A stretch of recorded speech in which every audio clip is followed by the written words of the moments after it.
Welcome to the show, everybody. This week is episode one. I'm fortunate to be your host. I go as the thebeme, but the main reason why you're here today is you're here to see the thoughts of what's happening this week in Raid with the man himself, Grimreaper.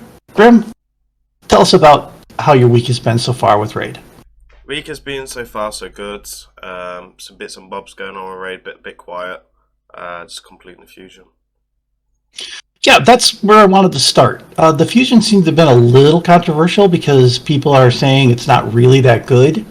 The dilemma with that is, in my opinion, that it's still a fusion and it's free.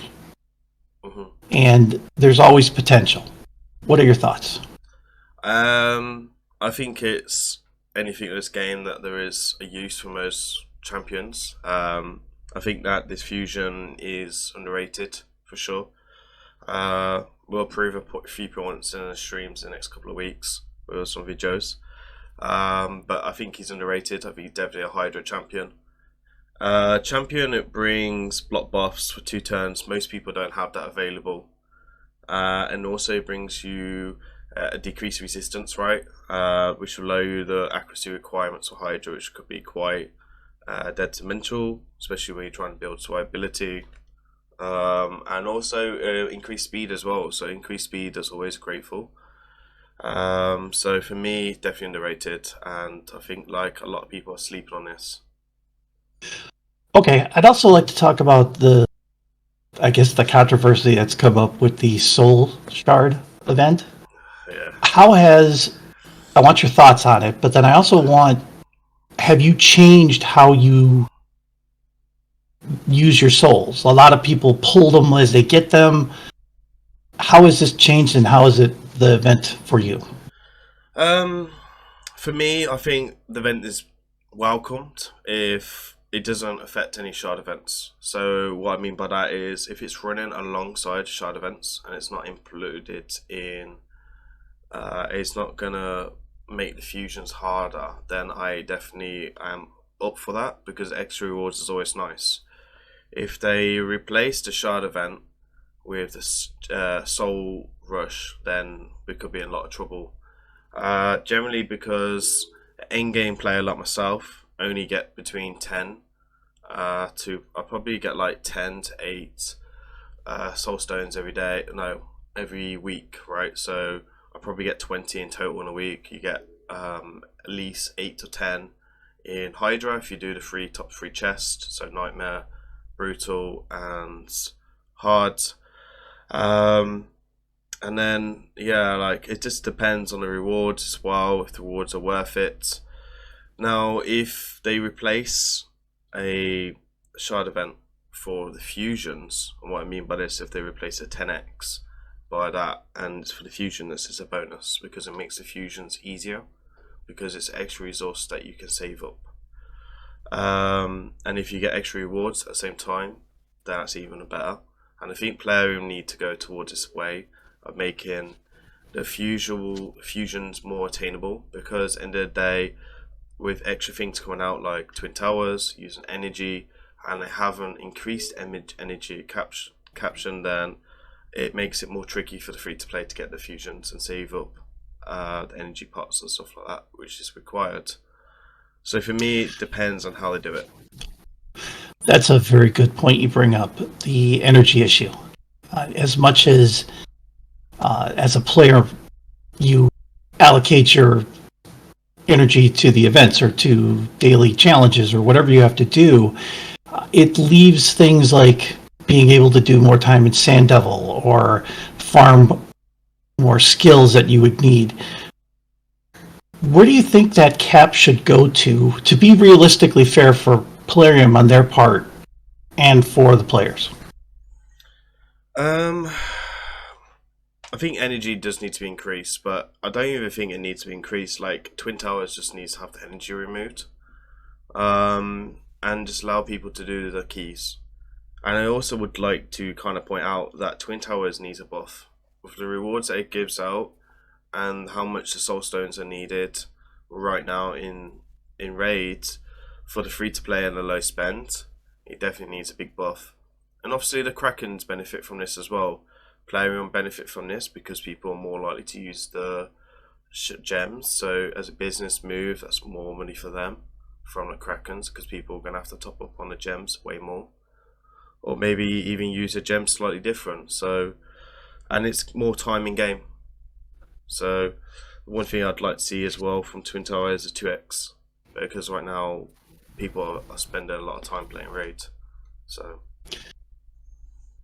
Now, your circumstance is a little different. A lot of people that are stuck on like mobile devices or that cannot use some of the benefits that the computer has. How much can Polarium change the time aspect of this? Because as much as people are on their phones all the time, to allocate an hour or two a day to raid is a challenge on your phone. I mean, I started playing Raid on my phone, right? And I was really active.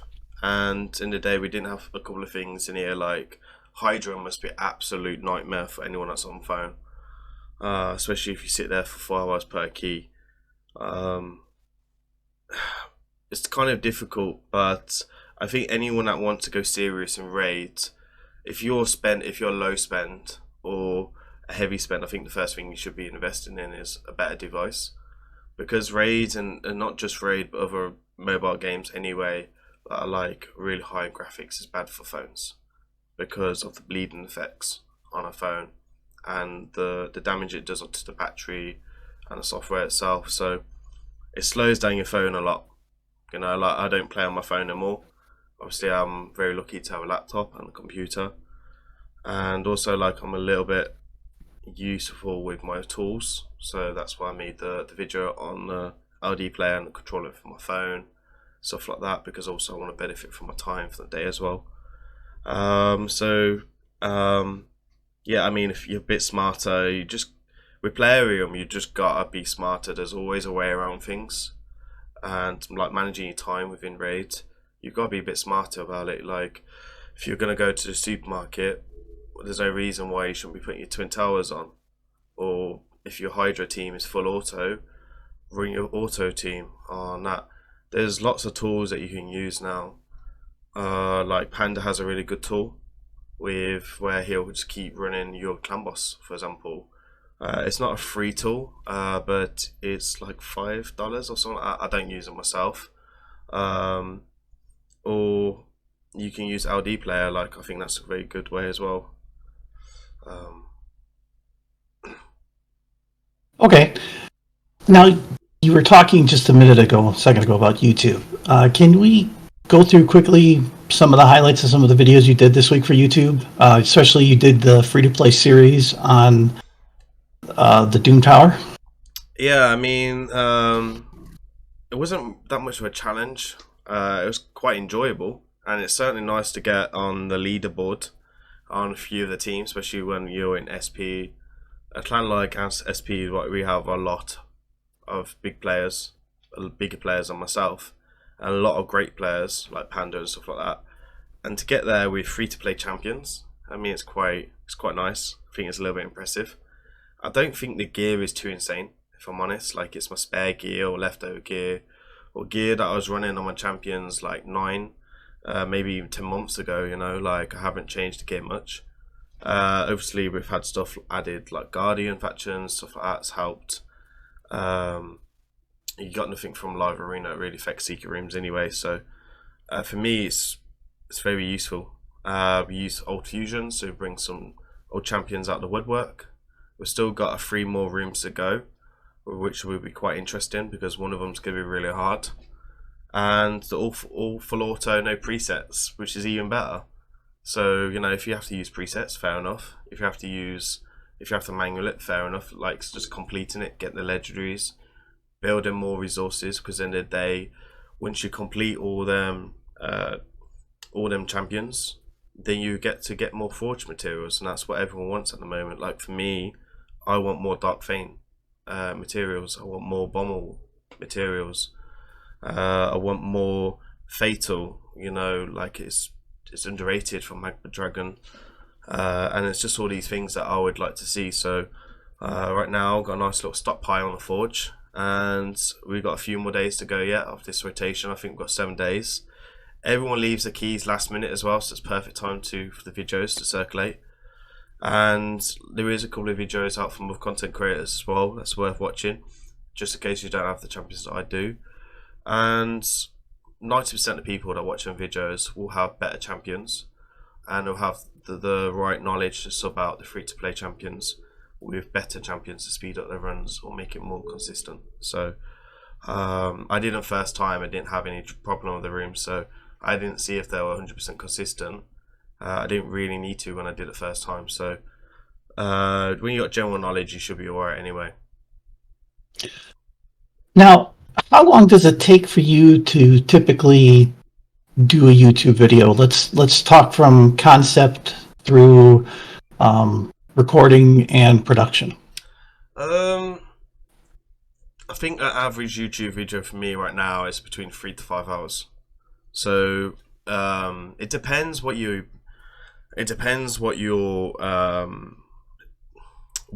doing. Like a showcase, for example, it tends from way more building a teams, testing stuff. So that can take you up to 8 hours. Like if you're let's say Venomage, right? If I'm testing Venomage, I want to do something a bit different. I want to use free-to-play champions or low-spend champions or whatever. Then it takes testing. You got to look for the speed tuning. You got to look for the right masteries. Sometimes you have to reset. It costs a lot of resources as well. But let's say you're doing something like Live Arena. Live Arena is you hit record, you do your introduction, you do your battles. Now you could choose to cut out your defeats, which will do more. But I honestly think if you try and make a YouTube video like Live Arena, you want to be honest in it, and you want to take your defeats. Like even if you're a content creator, you're still a human being. Doesn't matter if you have basic knowledge or really good knowledge. You can lose in Live Arena or any type of arena fight or P versus E by RNG, by the 3%, by pure luck sometimes. Like we've all done it. So any of these things really that can really go your way. So for me, yeah, videos, it really depends. Like showcases right now, like I'm watching analytics a lot on my channel on certain things, and I'm just trying to make sure that I'm doing quite well with a couple of things and doing stuff for everyone that everyone would enjoy, but also help them, because the channel is about educating people. That's why sometimes I do videos that probably not the best for viewership, but long term, I like the secret rooms, for example.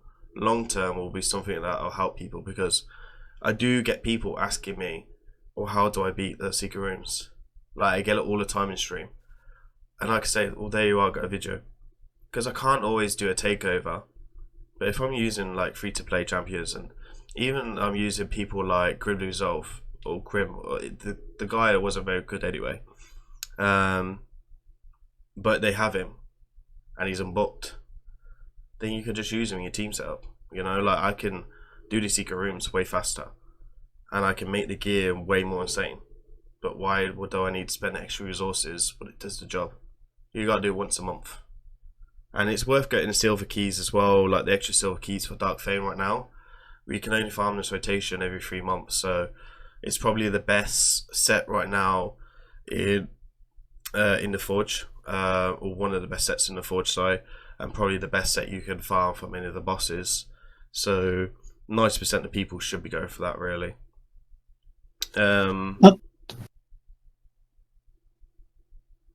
Now you were on the stream. You were discussing your strategy for CVC, and that is sometimes,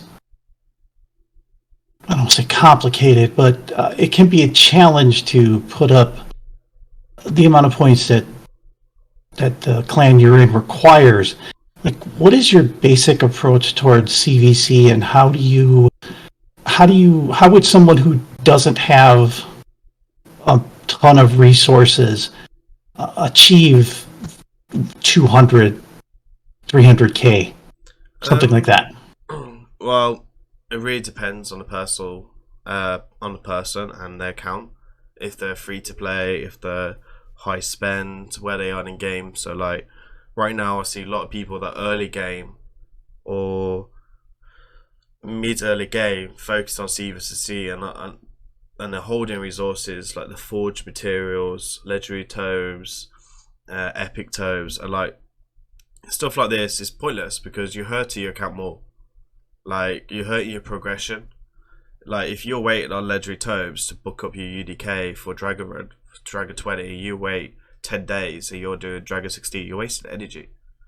And that's the most important bit. So like, unless you're really end game, and this is people that do Hydra, do at least brutal, hard, and normal, Ultra Nightmare, Clan Boss, 1 key or 2 key, people that could complete all the secret rooms, or at least 70% of the secret rooms on hard, and do all 3 rotations, and Faction Wars is done, I wouldn't focus on C versus C. You're hurting your account way more. So anyone that's like my level, your level, then it's stuff like prioritize and stuff, right? So for example, on non C versus C personal rewards, kind of plan what you want to do. So for example, I wouldn't book out a legendary champion or epic champion on a non personal rewards because it's 180k minimum. Now it's a team effort. Let's say your clanmates have bought a load of shards and they're opening shards, and then you need to look at them and they're already getting the full whack and they've done their fair share.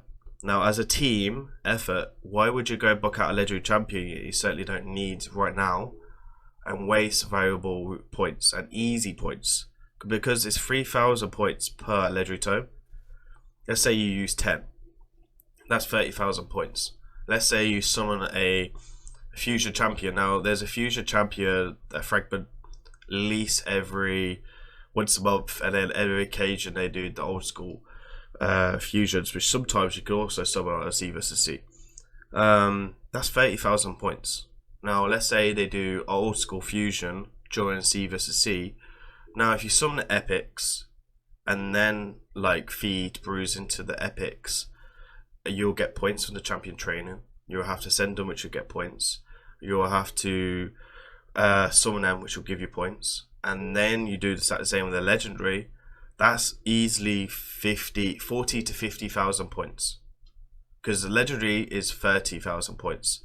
I can't remember how much epic is. I think avoid is 1,000 points. I can't remember too much. Maybe I've got that information on my Discord, but generally it adds up. Now if you build that legendary, that's even more points. If you're booking that legendary, it's even more points. Let's say for example you summon your Mephala. Now Mephala is 10 bucks off the top of my head. I think it's 10 bucks. That's 30,000 points. You summon Mephala on C versus C, that's another 30,000 points. That's 60,000 points. Then you put the bruise into her, and you take her to 50, and then you take her to 60. That's probably another 5,000 points, and then you do the sending points. Now level 6 on a legendary is about 3,000 points. So roughly, give or take, that is about 70 to 75,000 points. And then you use 800 gems to do the masteries, so even a few more points. Like if you go right down to a T, you can do this. 3 versus 3, being good in 3 versus 3 has many beneficials. Like I'm not saying that you need to do 30 fights a day, but for example, investing in 3 versus 3 is the best way for points valuable for gems. So the higher you are, the better. Now this only really accounts if you're in silver 4 and plus. Now that might change a little bit because now hard spider is 400 points per energy cost instead of normal where S25 was 300 points. So there is a slight increase now in spider. Spider is also a very good valuable tool. Now you don't need to have loads of autos. You can use free to play software like BlueStacks, LD Player, where you can run a macro, right? Now this is where I think LD Player is really good because you set that up. Let's say I go to work at 7 in the morning, which happens to me a lot. C versus C starts at 10. I log into my phone, I run a C versus, I start running Spider. I can set up the macro and stuff like that, and it's easy to go. I just need to load up the energy that I want to use. Now, when I do C versus C, I work out who I'm booking, what books I'm using, where I'm using them, so epics, rares. Sometimes maybe as a Kraken, I will feed rares into rares. That's easy points for me. I don't really need to worry about chickens. I'm at that point where I don't need to worry about chickens. It's definitely something I don't recommend if you're worried about chickens. And what else could you possibly do? Yeah, I mean, high-end Spider's really good. So the faster your Spider team is, more consistent it is, which is really cool. If you have a Ghost Spawn, you definitely should be building around him for Spider. And then, yeah, again, 3 versus 3. I think I earned 120k points from doing 16 sets of tokens within the 2 days, and that's a lot of points. And it's also a lot of gold bars. I think the gold bars is roughly about 23,000 points. 23,000 gold bars, which is just under the sacred 30,000, right? So again, earning extra resources with resources. Another thing that I look at as well is the 2 times points. So for example, if it's Forge, 2 times points, I would do the Forge. If it's 3 versus 3, I will do that as well. Spider, obviously. Fire Knight, sometimes it depends, because Fire Knight right now, as you can see, is slow runs for me. So I can do way more points in that for way more energy costs.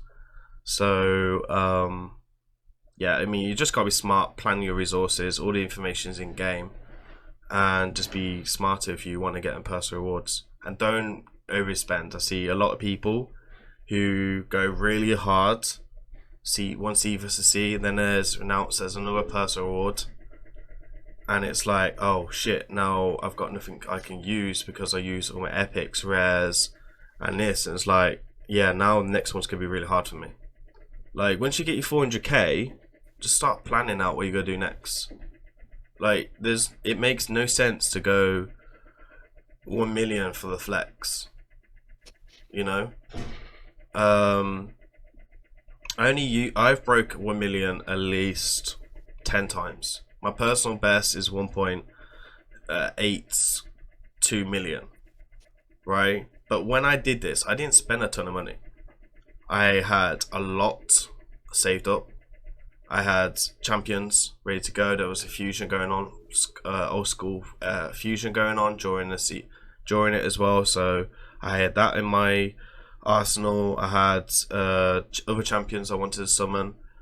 I had a lot going on. Had a lot of legendary tomes because I think there was a couple of good packs out of legendary tomes, and then I was giving the freebies away.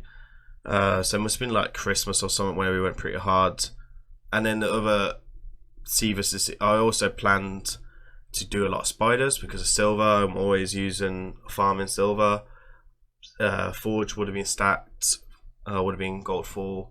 So for me, like, there was a lot going on. Like, you need to, if you have a lot of time going on for C versus C, then you'll be looking very good for 3 versus 3. If you don't have a lot of time, you do more spider. So it's not, honestly, it's not hard if you're in game and you've got half a brain. So yeah, well, speaking of something that will help beyond CVC, in that this weekend was 2X Voids, and I would like to have you discuss your brand new little toy that you got this weekend. So you're on about Contratso or Necrid? Necrid, because that's the one that more than likely someone listening in our audience will run into. Necrid's just a really good champion. He's probably top 5 in Arena right now. He's very good against the overpowered couple. I'm really looking forward to Sheep being nerfed now, because when a Sheep nerf comes in, it's going to bring champions like Urantu back into the meta. Kaimar's going to be back in the meta, and you're going to be able to do all sorts now. Blessings as well is kind of going to get a bit more sighting now, because we're not just going to get Sheeped, which really sucks. Like, I mean, whoever added in Sheep this rotation into the game. It's just a complete pleb. Whatever smart idea that was. I mean, this is not Call of Duty or anything like that. This is Raid. So I was really disappointed they added something like that into the game. They do need to kind of nerve it a little bit more, I feel, because I think it'll still be overpowered. I'm kind of curious to see people build like champions like Sifi and stuff with accuracy. For me, it makes no sense to do that, and I'm kind of looking forward now, because once the sheep gets nerfed, all the blessings, in my opinion, will be fairly balanced. There is a lot of blessings that need to be buffed still, like the HP burn. Makes no sense right now, but that could have been buffed due to Stone Skin. But the problem is still seeing who's got Stone Skin, you know, and how effective is it against HP. So like champions like Arctic, the free login champion recently, could actually surprisingly be really good now in Arena. It's something I will test out once I've got everything in place, but I don't think it's going to do anything to the game, if I'm honest. But champions like maybe Venus maybe come into that as well, especially with the Cupius comp being really useful. And now because I have an Ecrid, that comp is really viable for me now, because that comp is dead unless you have an Ecrid. So Necrid is that good. I'm using champions now like Baron in live arena, and Yannika's days are probably numbered now. And my whole strategy in live arena is completely changed because of everything that's going on in the game. Like having Necrid now, I can run my Duchess slower. I can still run my really fast Warlord. So if Necrid gets banded, then I might be a bit of trouble. But I feel like I'll be okay still. I still have the UDK as an option. But champions like Baron, Turvolt. I won a fight last night against Taurus Marisha in live arena using Turvolt, because I was able to one-shot the Turvolt. The Taurus. So yeah, definitely building up a loads of different comps, testing a lot of things. I was up for 3 hours last night testing new comps in Arena, so that's why there's delays on the videos, you know, for YouTube. But you know, you got to do these things, and yeah. So for me, Necrid is really exciting. He's #1 Void for me for so long. And the build right now is looking very mean, and there's a lot of improvement I can still make to that build. So Platinum Arena is definitely going to be easier. I will start pushing Plat again on my account. It's definitely something I've been waiting for, and bear in mind I spent no money. This is a 2x, first time in probably about a year I haven't spent no money on a 2x Void. So I haven't got any good Void legendaries since December when I got Warlord number 2. So yeah, and maybe we'll have to change second Warlord now into Stone Skin, but we'll see. Well, I'm going to wrap it up this week for you. This is a great episode. Where can people reach you on your socials?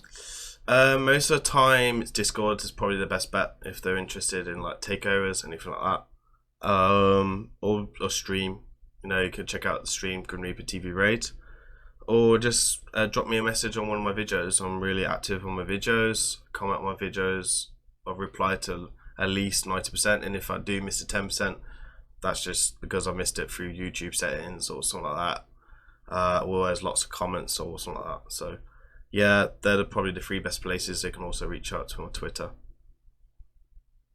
Well, I'd like to thank everybody for listening, watching this week. For myself, for Grim, this has been episode 1. And more to come, more fun to come, and appreciate it. And if you have any thoughts or questions, you can please leave in the comments of the video and go from there. And otherwise, outside of that, we will talk to you next week. See you all next week. Peace.